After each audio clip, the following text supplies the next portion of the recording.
السلام عليكم جميعا ورحمة الله. أعوذ بالله من الشيطان الرجيم. بسم الله الرحمن الرحيم. الحمد لله من أول الدنيا إلى فنائها ومن الآخرة إلى بقائها. الحمد لله على كل نعمة وأستغفر الله من كل ذنب وأتوب إليه وهو أرحم الراحمين. وصلى الله على سيدنا ونبينا أبي القاسم المصطفى محمد وعلى أهل بيته الأطيبين الأنجبين، بهم نتولى ومن أعدائهم نتبرأ إلى الله. For those of you who are new, Namaz al-Jum'ah, it will be wajib during the time of Imam al-Asr alayhi salatu wassalam. So there everyone has to participate, especially the men. And there are some requirements for the Jummah prayers. Among the requirements are that there should be a minimum count of 5. So including the Imam. So me plus 4. Some of the ulama, they are of the opinion it should be 7. That is the Imam plus 6. But most of the famous Maraja Taqleed that we have today, they are of the opinion of the minimum count of 5 being the minimum requirement for the Jummah to be established. If it is less than 5, Jummah cannot take place. So Jummah, it's 2 rak'at of the prayers that will be offered after 2 khutbahs. So we have 2 khutbahs and then the 2 Jummah prayers. So the 2 khutbahs that we are reciting now, that will complement the 2 rak'at of prayers of Zuhr that was generally offered. So there will be no Zuhr on Jummah if the Jummah is recited. And then the Imam, he has to invite people to taqwa being God-wary, and that is among the essential requirements of both the khutbahs. And the 2 rak'at are like the Jama'at prayers you offer. So the Imam, he will recite the surahs, you will not recite the surahs. And there are 2 qunuts, one in the first rakat, one in the second, which you will recite yourself. And the zikr of ruku and sajda and tashahud will all be done by you. Among the wajibat of the Jummah khutbahs are that even if you do not understand the language of the speaker, you still have to listen to it. That honor and respect has to be observed, alaykum salam, and that you are part of that congregation. Even if you don't understand, you still have to listen. Sometimes people, they occupy in prayers and zikr, etc. That is all not permitted. You have to just sit and listen to the khutbahs. Ayyuhan nas ittaqullah. I invite myself and you all to taqwa, to be mindful of Allah tabaraka wa ta'ala, and to have Him in all walks of life. In the month of Ramadan, یکی از دعاهایی که ما 4 بار خوندیم دعای جوشن کبیر بود که در بند 83 یا 88ش اینطوری میگیم که یا من علا فقهر، یعنی خدای متعال را میگیم که ای برتری که مغلوب سازی. He is that exalted supreme. یا من ملک فقدر، ای که مالکی و توانایی. Someone who rules and is mighty. یا من بطن فخبر، یعنی ای آن کسی که پنهانید و خبر دارید از همه چیز.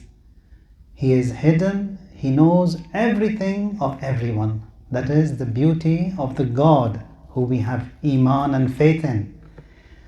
Or we said, Ya man ubida fashakar, someone who is worshipped. یعنی ای آن کسی که در برابر عبادت سپاسگزاری میکنید. He thanks. We worship him, he thanks. ما از او پرستش میکنیم، او تقدیر میکند، تشکر از ما میکند. یا من عصی فغفر، یعنی someone when we do wrong he forgives. یعنی نافرمانی میشوید، یعنی ما نافرمانی میکنیم از خدا ولی او میبخشد. این بزرگی خداست. یا من لا تحویه الفکر، and ای اون کسی که فکرها تو را در بر نگیرد. یعنی فاز وقتی ما مشغول میشیم خیلی از چیزها ذهنمون میره، چون مشغول میشیم خاطرها خواطری که به ذهن ما میاد باعث میشه یه چیزهایی انجام ندیم. ولی خدای متعال اینطور نیست، هیچ چی مشغولش نمیکنه، هیچ خواطر مشغولش نمیکنه. یا من لا یخفا علیه اثر یا من لا یدرکه بصر. هیچ چشمی هم نمیتونه خدا را ببینه. این زیبایی و بزرگی خدایی که ما به اون ایمان داریم. And nothing is hidden from the Almighty Allah تبارک و تعالی. حالا این توصیفی است که در این بند 83 یا 88 سوره دعای جوشن کبیر ما داشتیم که خدای متعال بی همتاست. There is no one like him.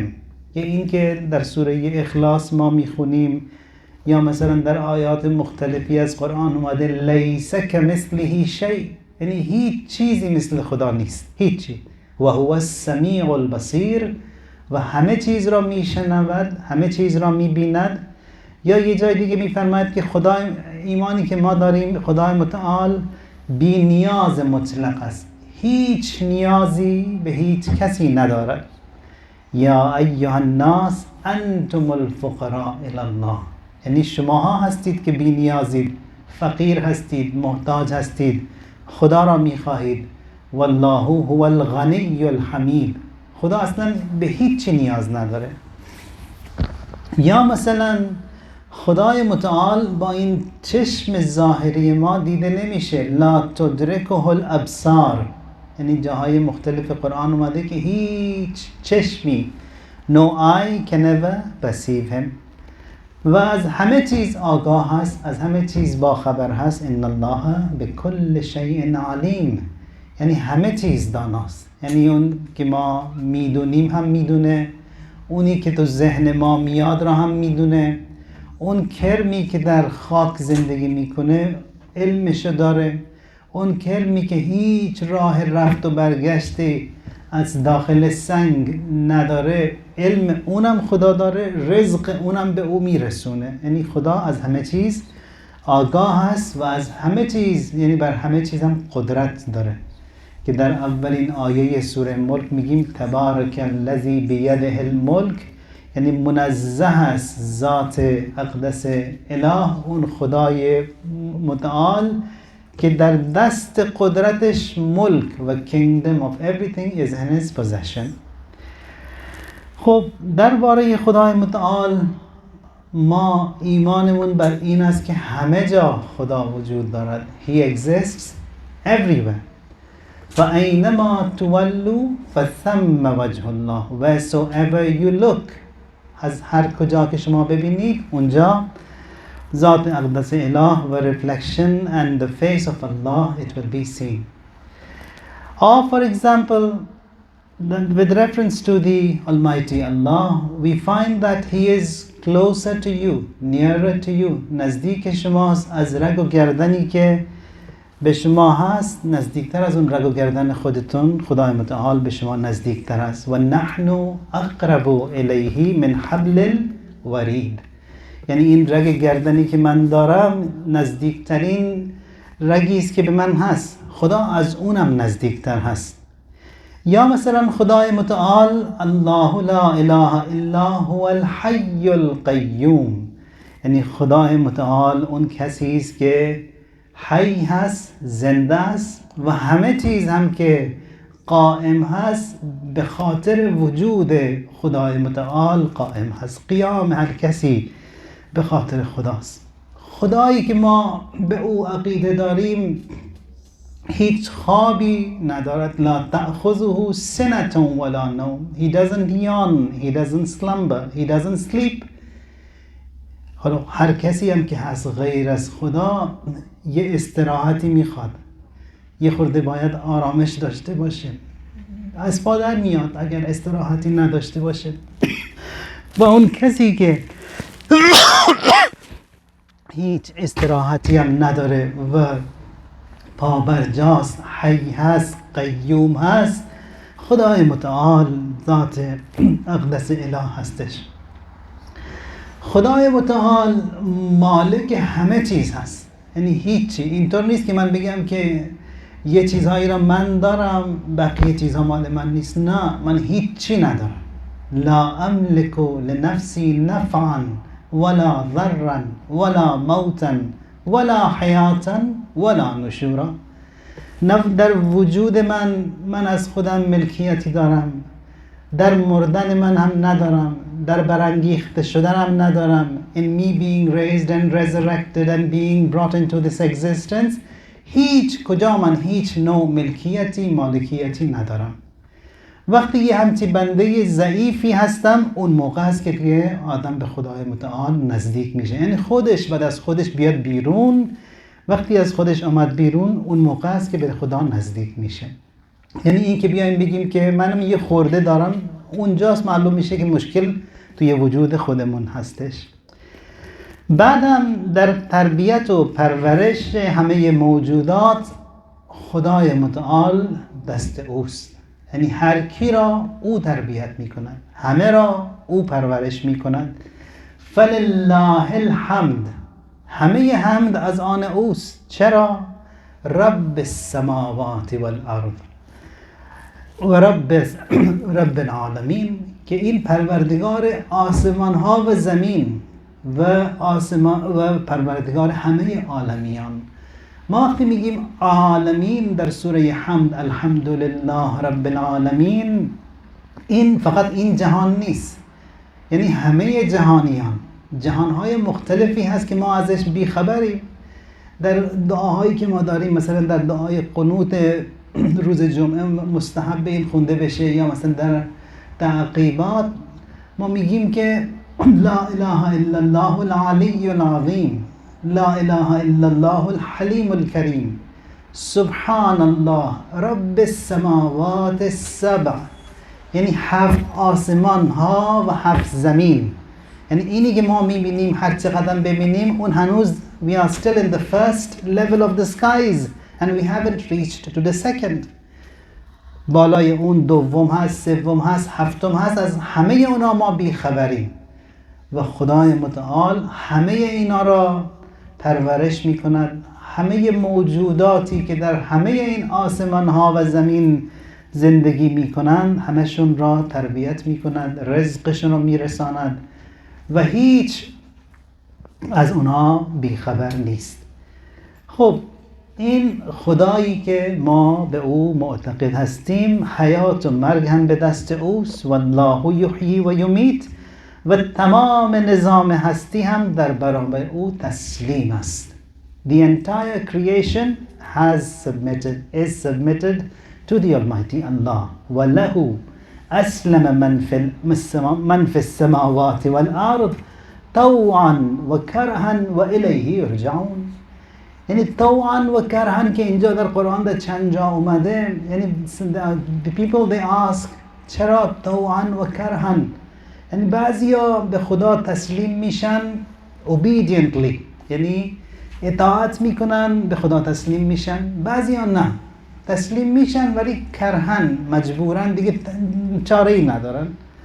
خب اگر بیاییم ما تسلیم بشیم به خدای متعال with our رضا، with our contentment، و از خواست خودمون، اون موقع است که انسان بزرگ میشه، که باید تسلیم بشیم، باید به خودمون یاد بدیم تسلیم بشیم. این مسئله تقلید هم که ما داریم، تقلید هم همینه که ما در الان که در غیبت کبرا هستیم و امام ما غائب هست، وقتی ما تقلید میکنیم از مجتهدی، از مرجعی، یعنی داریم تمرین میکنیم. It's a probation period که الان که داریم ما در غیبت امام از مجتهد داریم تقلید میکنیم، فردا که امام بیان راحت‌تر میتونیم از امام تقلید کنیم. کسی که اصلا تقلید نمیکنه، اول کار هست حالا باید بشناسه، تقلید بکنه، بعد اطاعت از امام. پس این طوعاً یعنی باید obediently we have to submit to the Almighty Allah in all walks of life. خدایی که ما به او عقیده داریم عزت و ذلت هم دست اوست، عزت از آن اوست. میبینید گاهی آدم ها عزیز میشن، گاهی هم ذلیل میشن. این عزت و ذلت هم خدا میدهد. قل اللهم مالک الملک تؤتی الملک من تشاء و تنزع الملک ممن تشاء. به بعضیا خدا میدهد، زیاد میدهد، از بعضیا خدا میگیرد. تنزع یعنی he seizes away from some. تنزع الملک ممن تشاء و تعز من تشاء و تذل من تشاء. He gives honor and fame and izzat to a few and he disgraces a few. That is all because he possesses everything. He is the master of all and he is the provider of all. Inna Allah huwa ar-razzaqu dhul quwwatil mateen. One of the ayat that is said which is good for rizq, برای رزق و اینا مفید هست، بعد از نماز فجرتون اینو 27 مرتبه بخونید این آیه را. ان الله هو الرزاق ذو القوة المتین. این آیه 58 هستش از سوره ذاریات. 58 سوره ذاریات. ان الله هو الرزاق ذو القوة المتین. پس رزق هم از آن اوست، او هست که روزی دهنده همه موجودات هست. یا مثلا اول ماه که میشه ما 2 رکعت نماز میخونیم، بعد از اون 2 رکعت نماز این آیه را میخونیم و ما من دابة فی الارض الا علی الله رزقها.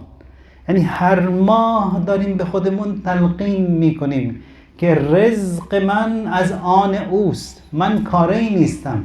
یعنی هیچ جنبنده نیست. There is no one that lives but that the rizq and the sustenance and is provided to him by Allah تبارک و تعالی. اینم ایمانی است که ما به اون خدای متعال داریم. بسم الله الرحمن الرحیم.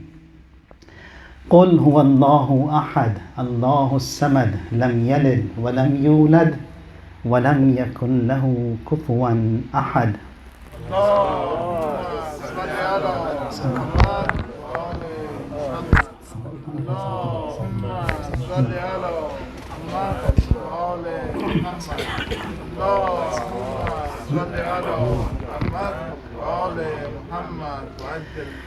أعوذ بالله من الشيطان الرجيم. بسم الله الرحمن الرحيم.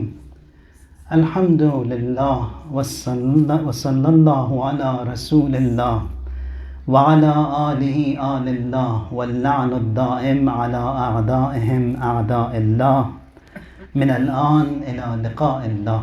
وصل على علي أمير المؤمنين وعلى الصديقة الطاهرة فاطمة الزهراء سيدة نساء العالمين وعلى الحسن والحسين وعلي بن الحسين ومحمد بن علي وجعفر بن محمد وموسى بن جعفر وعلي بن موسى ومحمد بن علي وعلي بن محمد والحسن بن علي والخلف الهادي المهدي حججك على عبادك وأمنائك في بلادك صلاة كثيرة دائمة. اللهم وصل على ولي أمرك القائم المؤمل والعدل المنتظر وحفه بملائكتك المقربين وأيده بروح القدس يا رب العالمين. اللهم صل على محمد. أيها الناس اتقوا الله. Once again I invite myself and you all to taqwa, to be God-wary and muttaqi in all walks of life.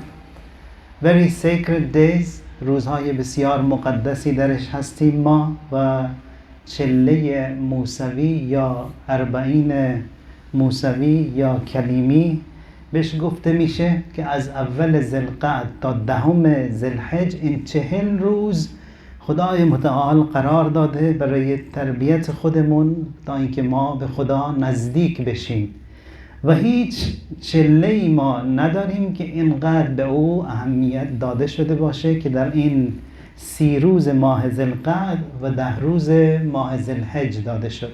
در قرآن هم اومده و وعدنا موسی 30 لیلة که حضرت موسی را خدای متعال برای 30 شب دعوت کرد، 10 شب تمدید شد 40. این 40 تا روز عید قربان هستش و بعدش هم در قرآن میبینیم والفجر و لیال عشر، یعنی خدا قسم میخورد به فجر و اون 10 شب، پس این شبهای مقدسی هست. و خدای متعال وقتی حضرت موسی را دعوت کرد، حضرت موسی دوان خیلی سریع خودش رسوند و خدا پرسید در آیات قرآنی است و ما اعجلک عن قومک یا موسی، این عجله برای چی؟ Why such a rush that you have come here? In reply, Prophet Musa says وَعَجِلْتُ إِلَيْكَ رَبِّي لِتَرْضَى, that God I rushed, من اینقدر عجله کردم، تعجیل کردم تا اینکه تو از من راضی بشید, so that you are content and happy with me. So days of Prophet Musa when Allah summoned him to him, that is for the upgrade تا اینکه حضرت موسی به خدای متعال نزدیک بشن. و اعمال فراوانی هست. یکی از کارهایی که ما میتونیم راحت انجام بدیم در روز یک شنبه این ماه ذوالقعده یه غسل توبه داریم و غسل توبه هم مثل همین غسلایی که انجام میدیم نیتش قربتا الی الله. بعدش هم 2 رکعت نماز داریم که اینو نماز توبه میگن و هدیه‌ای است که پیغمبر برای امتشون اینو دادن و فرمودن این نماز را بخونید و هر گناهی هر چقدر گناه کرده باشه خدای متعال خواهد بخشید به خاطر همون 2 رکعت نماز توبه‌ای که هدیه پیغمبر هست برای امتشون. پس این ماه مقدسی است و این برکات فراوانی داره و میتونیم به خدای متعال نزدیک بشیم در همین ایام. یکی از کارهای خوب دیگه هم که میتونیم انجام بدیم 5 شنبه، جمعه و شنبه این ماه را اگر میتونید روزه بگیرید. یکی از این 5 شنبه ها را روزه بگیرید و پشت سر هم روزه گرفتنش خوبه. Then we talked about the importance of prayers in the previous khutbahs. When today it's regarding the acceptance and conditions of having these prayers accepted by Allah. یعنی درباره نماز و اهمیت نماز و بعضی از ارکان نماز اینا صحبت شد. امروز درباره این که قبولی نماز، میخوایم نماز که میخونیم اینو قبول بشه، پذیرفته بشه نزد خدا و شرایط کمال نماز، شرایط قبولی نماز اینا چی هست. گاهی عبادتی که انجام میدیم درست هست، نماز میخونیم، 5 وقت هم نماز میخونیم، سال هاست داریم نماز میخونیم، ولی اینکه این نماز را خدا پذیرفته یا نه اینو نمیدونیم. میپذیره یا نه اینم نمیدونیم. خب اگر بخواهیم نمازمون پذیرفته بشه شرایطی داره. خب شرایطش چی هست؟ شرط اعتقادی هست، شرایط سیاسی هست، شرایط اخلاقی هست، اقتصادی هست، اجتماعی هست، شرایط بهداشتی هم هست. So if you observe all of these conditions, then the likelihood of your prayer being accepted, it goes high. So conditions related to my aqidah, conditions related to my politics, conditions related to akhlaq, and then society and hygiene, etc. All of them, they have to be accepted. Now when you look into riwayat, یکی از احادیثی که از حضرت امیر سلام الله علیه هست، امام میفرمایند که کونوا علی قبول العمل اشد عنایة منکم علی العمل. یعنی when you are offering your prayers، یعنی این همتون این باشه که این عمل پذیرفته بشه، قبول بشه. وقتی یک مهمانی را دعوت میکنیم یا یه جایی میریم یک هدیه میخوایم به کسی بدیم، دوست داریم بپذیره، دوست داریم خوشش بیاد، قبولش کنه. اعمال ما هم باید ما اینجوری شدیداً باید این روش اینوستمنت داشته باشیم که خدا از ما بپذیرد، قبول بکند. خب گاهی میریم برای مصاحبه دادن، حالا به ما اجازه ورود میدن، رفتیم داخل ساختمان، نشستیم، صحبتم کردیم، آیا پذیرفته شدیم یا نه این معلوم نیست. پس باید سعی کرد و کسی که میخواد پذیرفته بشه در اون جابش، در اون مدرسهش، در اون پیش اون کسی که رفته، یعنی سعی میکنه یک کاری بکنه که هر طور بشه پذیرفته بشه، پوششش، لباسش، چجوری صحبت بکنه، چجوری ادب را رعایت بکنه که پذیرفته بشه. نماز هم اینطوری است، اعمالی که ما انجام میدیم همینطوری است. خب شرط اعتقادی چیست که اگر بخواهیم عملمون نمازمون پذیرفته بشه؟ اینکه و من یکفر بالایمان فقد حبط عمله. قرآن میفهمد که کسی که کفر بورزد، someone who is faithless or disbelieves، اعمالی که انجام داده همش از بین خواهد رفت، همش از بین خواهد رفت. حبط عمل، ممکنه یک کسی 70-80 سال عبادت کرده بعد بیاد کفر بورزه، ناشکری بکنه، کاری بکنه که خدا دوست نداره، از ایمان برگرده. یعنی اون همه 70-80 سال عبادتی که انجام داد مثل همون گاوه 7 من شیر که میگن دیگه از بین خواهد رفت. اینو میگن حبط عمل.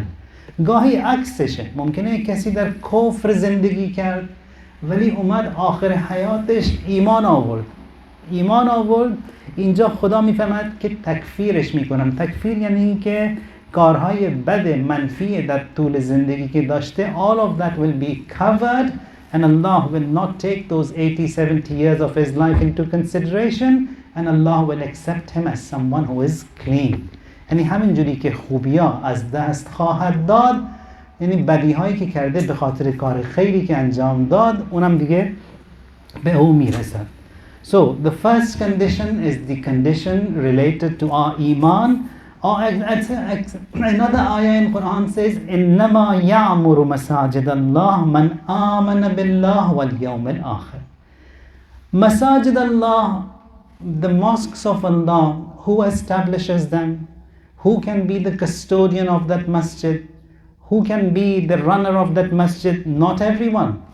Says Man amana billah wal yawm al-akhir. And someone who has faith in Allah. کسی که ایمان به خدا دارد و ایمان به روز قیامت دارد. وقتی ما میگیم که آل سعود دیگه نه، یعنی خادم حرمین شریفین که به خودشون میگن ما این لایق نیستن چون ایمان ندارن. اگر ایمان داشتن به خدا دیگه اون به اهل بیت پیغمبر اینجوری ستم نمی کردن. و لذاست که آیات قرآن را وقتی ما میبینیم and when we look into these ayat and the conditions that have been mentioned, if you want your actions to be accepted, you have to see.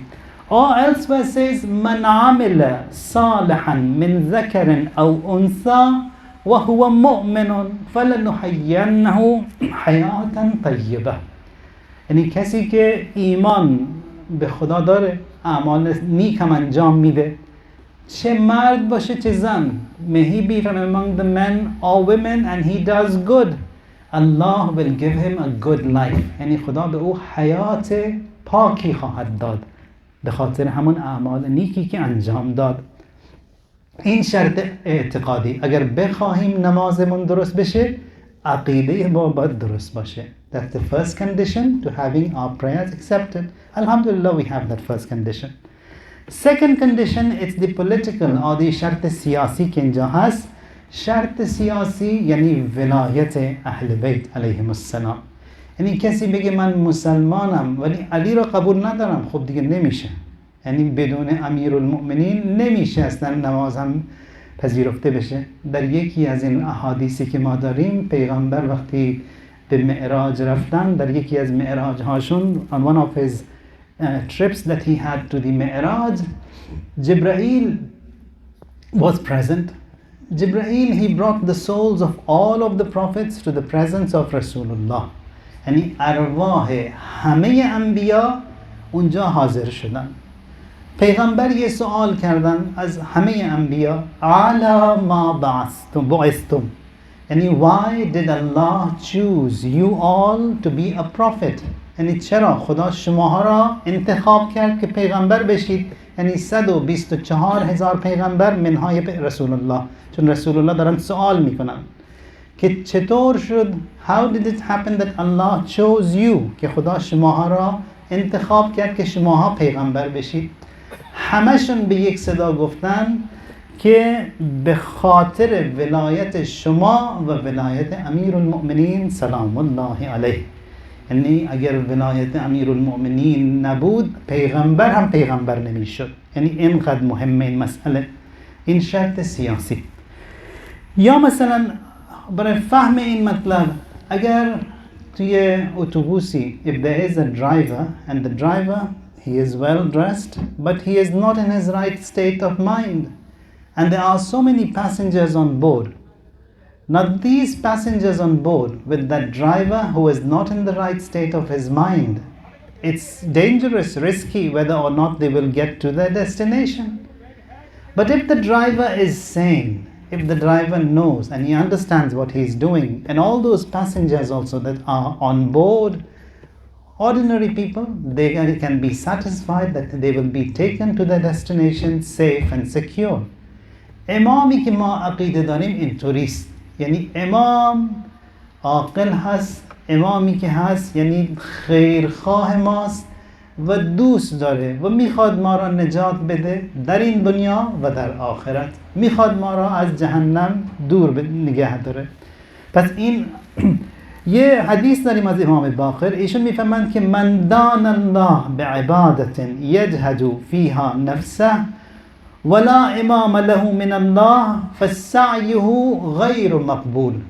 یعنی کسی که تمام زندگیش عبادت کرد ولی امامی نداشت، امام میفرمایند که اعمالشون بیخوده، یعنی it will not be accepted, it's like doing nothing. یا این حدیث معروفی که هست که من مات ولم یعرف امام زمانه مات میتة جاهلیه. Someone who dies not knowing the imam of his time has died a death of ignorance. مرگ جاهلیتی. پس معلوم شد که شرط سیاسی is that you have to have an imam if you want your prayers to be accepted. یا مثلا there's another hadith here says that فَمَنْ لَمْ يَتَوَلَّانَ لَمْ يَرْفَعِ اللَّهُ لَهُ عَمَلًا. And someone who doesn't obey or doesn't have that bond and connection with the imams alayhim salam, doesn't love us, his actions, his a'mal, they will not be accepted, they will not ascend. And you've got all these different stories that in Quran that are mentioned, like Habil and Qabil, both of them were asked to present a sacrifice to Allah tabaraka wa ta'ala. باید یه نظری را ادا می‌کردن به خدای متعال، هم حابیل هم قابیل. خب it was accepted from Habil, rejected from Qabil. چرا؟ به خاطر اینکه انما یتقبل الله من المتقین. Allah accept from متقین. خب one of the other conditions that we have for having prayers accepted, it is the اقتصادی or financial or economical condition. یعنی شرط اقتصادی و آن چیز یعنی حقوق الله و حقوق مردم را ادا کردن. Paying the rights of people to the people. مثلا در قرآن چند جا اومده و این که من صلا، این حدیثی است که از امام رضاست، من صلا ولم یزکی لم تقبل صلاته. یعنی کسی که نماز میخونه، someone offers his prayers, he doesn't pay zakat, his actions are not accepted, نمازش پذیرفته نیست. خب کسی که غذای حلال استفاده نمیکنه، doesn't observe the halal and haram when it comes to the consumption and eating, say his dua will not be accepted for 40 days. but 40 روز دعای و نماز او پذیرفته نیست. خب اینم شرط اقتصادی. So if there are prayers, there has to be also some financial side to it, economies, and that is شرط اقتصادی to having these prayers accepted. صلوات.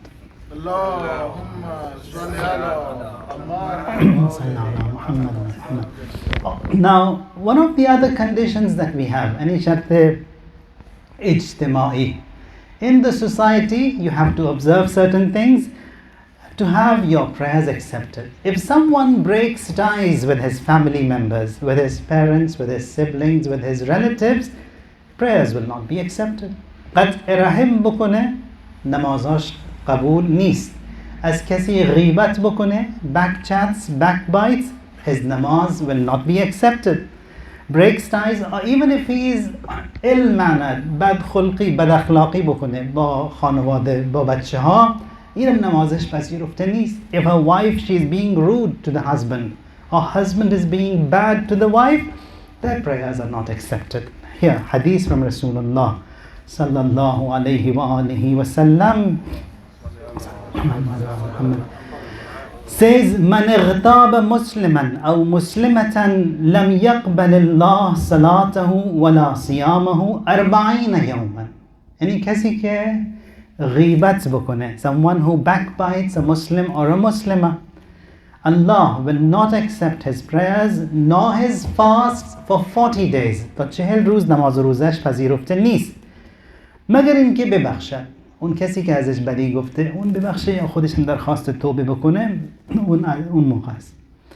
خب بازم اهمیت به پذیرش عمل، because the topic that we had for this khutbah was that offering is one side of affairs, that we are offering our worship, our actions, but to have them accepted is the main deal, that we want our actions to be accepted by Allah Tabaraka wa Ta'ala.